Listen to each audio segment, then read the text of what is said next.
Bonjour, aujourd'hui on va vous montrer la technique du dosage du taux d'hémoglobine par la méthode de Saï.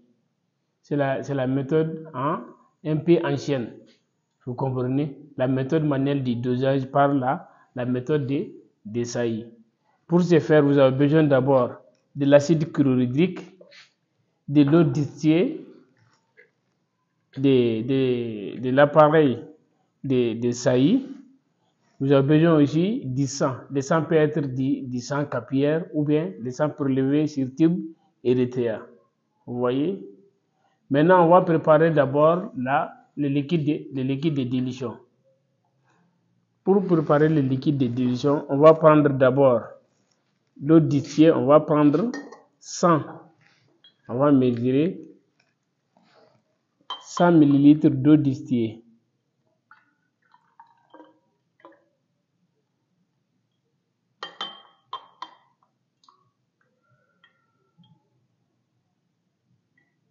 Voilà, c'est les 100 ml.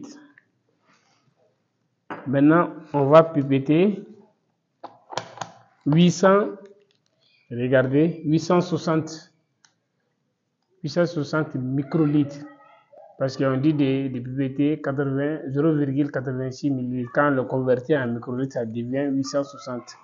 Que je vais prendre dans l'acide chlorhydrique. Vous voyez?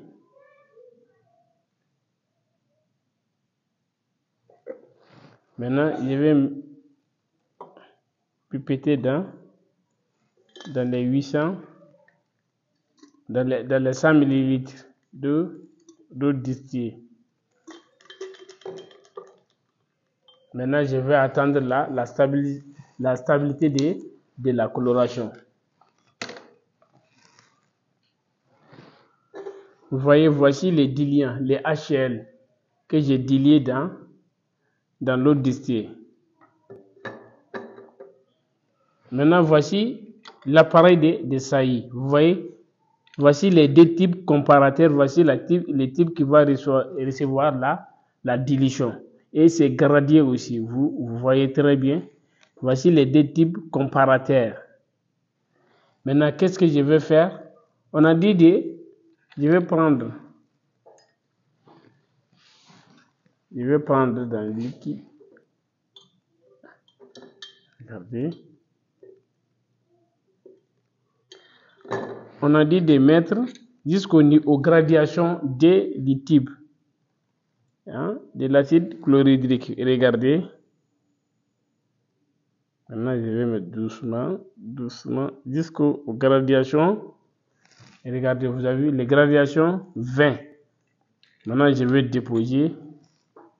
Je remets encore le reste de la pipette. Maintenant, je me débarrasse de cette pipette. Maintenant, qu'est-ce que je vais faire encore? On a dit de pipetter. On va prendre 20 microlitres de l'échantillon. Il faut d'abord remuer les champs dans les tubes à érythréa.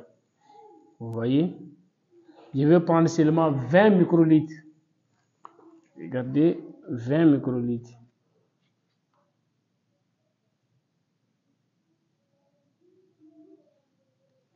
Vous voyez? Maintenant, on a dit de faire quoi? D'essuyer l'extérieur de la pipette avec du papier buvard. L'extérieur de la pipette. Maintenant, je vais mettre en contact. Regardez. Vous regardez le fond du type. Vous voyez? Vous allez souffler plusieurs fois pour mélanger. C'est compris, vous voyez? Maintenant, je vais laisser agir pendant 5 minutes.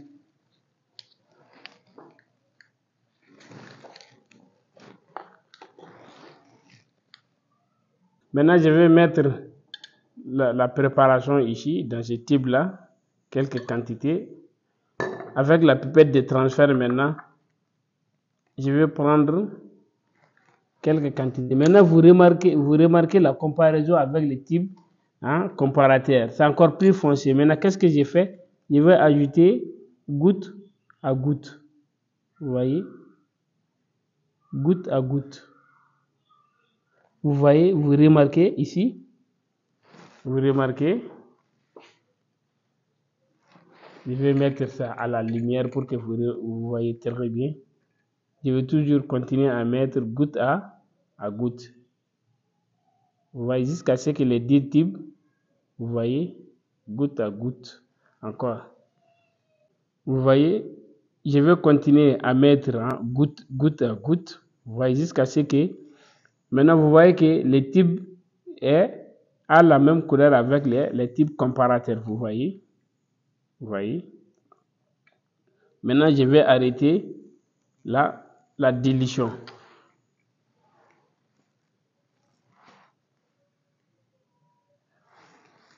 Maintenant, qu'est-ce que je vais faire? Après attendre 5 minutes, je vais attendre 5 minutes. Après les 5 minutes, je vais lire la gradation. Comment on interprète maintenant les résultats. Maintenant, vous voyez, après les 5 minutes, je vais enlever les types et lire les niveaux de gradation. Quand vous regardez bien les types, vous voyez, c'est gradé. Vous voyez. Maintenant, si je fais la lecture ici, je vais vous montrer cette partie. Vous voyez, c'est au niveau de 16,5. D'accord? 16,5. Maintenant, on va vous parler maintenant des valeurs normales. Vous voyez, chez l'homme, ça varie entre 13 à 16 grammes par décilitre. Chez la femme, ça varie entre 11 à 14 grammes par décilitre. La raison pour laquelle c'est plus élevé chez l'homme par rapport à la femme, c'est de façon physiologique. Au cours des cycles menstruels, la femme perd des globules rouges. Chez les enfants, c'est de 11 à 15 grammes par décilitre. Chez les nouveau-nés, c'est de 13 à 19 grammes par décilitre. Maintenant, une fois que vous finissez de faire les dosages, maintenant, il faudra rincer les matériels. Voici comment on fait le dosage du taux d'hémoglobine par la méthode de Sailly. Aujourd'hui, nous disposons des automates qui nous donnent la valeur normale. Mais comment savoir si l'automate est en train de nous mentir et est en train de donner les faux ou les bons résultats si on n'a pas de contrôle de qualité? Les techniciens d'abord et les premiers contrôles de qualité d'abord. Si vous savez faire le dosage du taux d'hémoglobine, vous allez reprendre avec cette méthode manuelle, ainsi de suite. Je vous remercie.